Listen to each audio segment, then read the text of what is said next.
মুরগির মাংস রান্না করবো ভেজে, বাচ্চাদের জন্য কিন্তু আমার কন্টিনিউ মুরগির মাংস রান্না করা লাগে।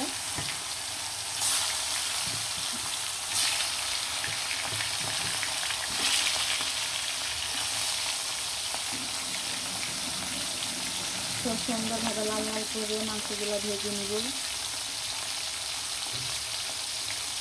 মাংসটা একটু ভাজা হয়ে গেছে, আমি কিন্তু মাংসটা খুব সুন্দরভাবে উঠিয়ে দিব। যাতে ততক্ষণ কি সুন্দর লাল লাল করে মাংসটা ভেজে ফেললাম। আর খুব সুন্দর একটা ভাজা ভাজা দেওয়া আসতেছে। মাংস এরকম ভেজে রান্না করবেন, আসলে কিন্তু ভেজে রান্না করলে অনেক মজা।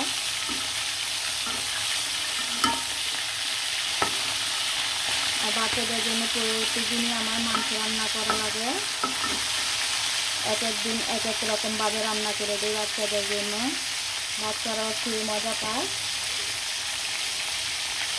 মাংসগুলো ভাজা হয়ে গেছে, আমি এক এক করে সবগুলো মাংস এখন উঠিয়ে নিব। বাকি যে মাংসগুলো আছে সবগুলো আমি একইভাবে ভেজে নিব। ভাজা হয়ে যাওয়া মাংসগুলো কিন্তু আমি উঠিয়ে নিলাম, আর বাকি মাংসগুলো দিয়ে দিব এক এক করে, দিয়ে খুব সুন্দরভাবে ভেজে নিব।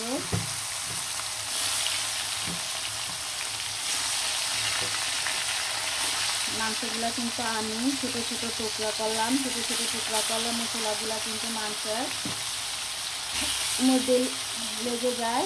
মাংসগুলোর মশলা লেগে গেলে কিন্তু মাংসটা খেতে আরও স্বাদ লাগে। আর কীভাবে মাংসগুলো ভেজে নিব, সবগুলো মাংসগুলো ভাজা হয়ে গেলে কিন্তু আমি খুব সুন্দরভাবে মিশিয়ে দিব।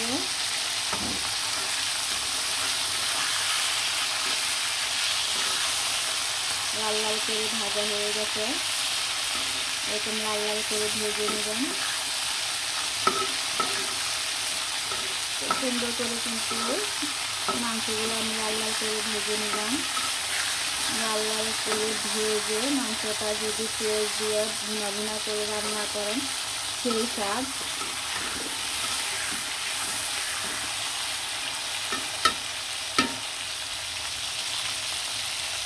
সবগুলো মাংসই কিন্তু আমি সুন্দরভাবে ভেজে নিলাম। আর এদিকে কিন্তু আমি আলুগুলো ধুয়ে রাখলাম। আলুগুলা তেলের মধ্যে দিয়ে দিব। আলুগুলো ভেজে মুরগি দিয়ে রান্না করবো, সেই স্বাদ।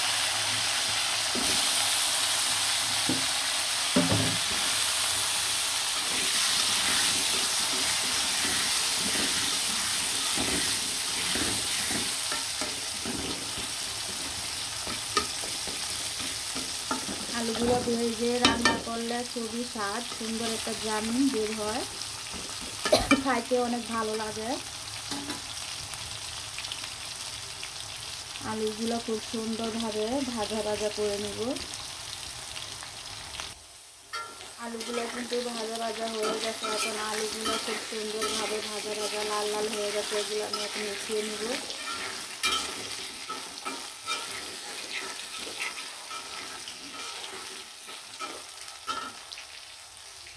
আলুগুলো উঠিয়ে নিলাম, ভাজা মুরগির সাথে একসাথে উঠিয়ে নিলাম। আর এখানে গরম তেলে পেঁয়াজ কুচি কুচি করে রেখেছিলাম, সেই পেঁয়াজ কুচি কুচি দিয়ে দিলাম, দিয়ে ভালো করে নাড়াচাড়া দিয়ে দিলাম।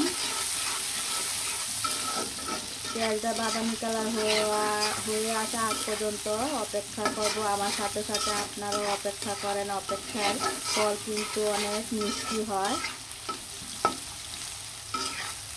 অপেক্ষায় আছি কোন সময় বাদামি কালার হয়ে আসবে। এরপর দিয়ে দিব এক এক করে সব মশলা। দিয়ে দিলাম মরিচ আর আদা রসুন দিয়ে নাড়াচাড়া দিয়ে দিলাম। আর একটু পানি দিয়ে দিব যেন পুড়ে না যায়। আর এক এক করে এখন সব মশলা দিয়ে দিব। সব মশলা দিয়ে দিলাম, হলুদ, মরিচ, ধনিয়ার গুঁড়া, জিরা, গরম মশলা, লবণ, সব গরম মশলা দিয়ে দিলাম। দিয়ে ভালো করে মশলাটা কষিয়ে নিব। মশলা যত কষাবেন ততই স্বাদ বেড়ে যাবে।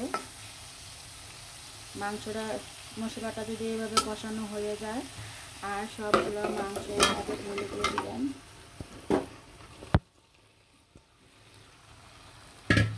দিয়ে ভালো করে এভাবে নাড়াচাড়া দিয়ে দিবেন।